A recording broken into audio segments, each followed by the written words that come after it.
In this video, you will see how to make buttercream. This buttercream can be used in frosting the cake or to make perfect designs, which you shall see further in the video. So let's get started with the recipe. Here I've taken room temperature butter. As you can see, the butter is firm and it is not melting, which is just perfect for this recipe. Start whisking it for 2 to 3 minutes. Within minutes, you can see the butter starts to become light. Stop whisking and scrap from the sides so that all the butter gets whisked well. I will whisk the butter till it becomes light and airy. Here you can see that it has lost its yellow color and has increased in volume too. In the first step, you need to whisk the butter till it changes color and it becomes fluffy. At this stage, you can add in any flavor as per your requirement. I'm adding homemade vanilla extract. I'll leave a link to these extracts in the I button above. As the quantity of buttercream is less, I have added 1/4 teaspoon of vanilla extract. Next, I will add 1/4 teaspoon of lemon juice. You can skip the lemon juice and add milk instead. It's added to adjust the consistency and for the taste. Here I whisked the butter well. Now it's time to add in the icing sugar. Here I'm adding 1 cup of icing sugar. Always sift the sugar as you can see that it has lumps in it. I've shown how to make icing sugar at home in my marshmallow recipe. You can find the link to that video in the I button above. First mix using a spatula, otherwise there will be a cloud of fine sugar everywhere. You can mix this buttercream by whipping it up with your palms in a large plate if you do not have a hand blender, or simply use a food processor too. Once the sugar is mixed well, I'll add more icing sugar to it. I'm making this buttercream for my honey cake, the glimpse of which you can see towards the end of this video. The sugar has mixed completely. Now I will add 3/4 cup of more icing sugar.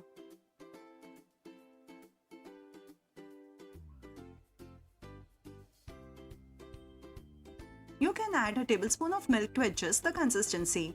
On the other hand, if the buttercream becomes runny, refrigerate for 30 minutes for the butter to firm up and then use it.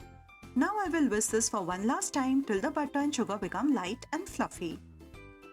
And within 2 minutes, the buttercream has changed color too and has increased in volume.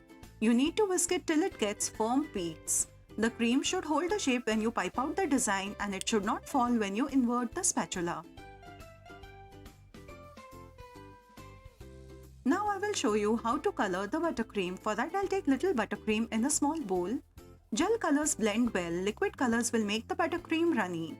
I will take little green color gel to make the leaves. For the color to develop well, you can make the buttercream 3 to 4 hours before using it. And here you can see the texture of the buttercream has not changed after adding the color. Let's move ahead. To make the rosettes, I'm taking 1 M nozzle and I'll fill it up with white buttercream. I have not added any white color to the buttercream now. You need to whisk this buttercream so well that the butter loses its yellow color and then it turns white. For the green buttercream, I will cut a V shape on the piping bag to get a leaf shape without using a nozzle.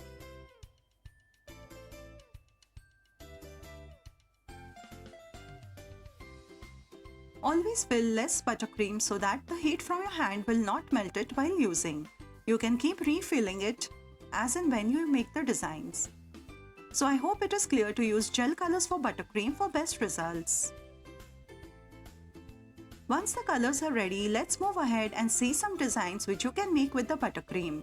You can make these swirls, even called as rosettes, make borders, or simply make some stars to fill in the gaps between the designs using only one nozzle. You can make any design without a nozzle too. With the same technique, by using yellow buttercream, you can make sunflowers using the same piping bag.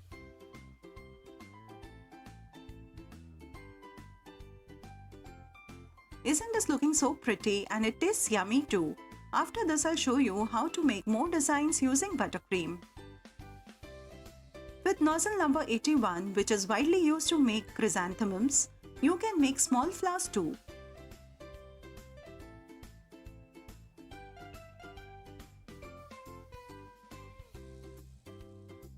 And here I'm using nozzle number R11. I hope this video was useful, and if you liked it, do subscribe to my channel for more such interesting videos. Towards the end of this video, you will see the glimpse of my next upcoming video. See you soon with a new video. Till then, take care. Bye bye.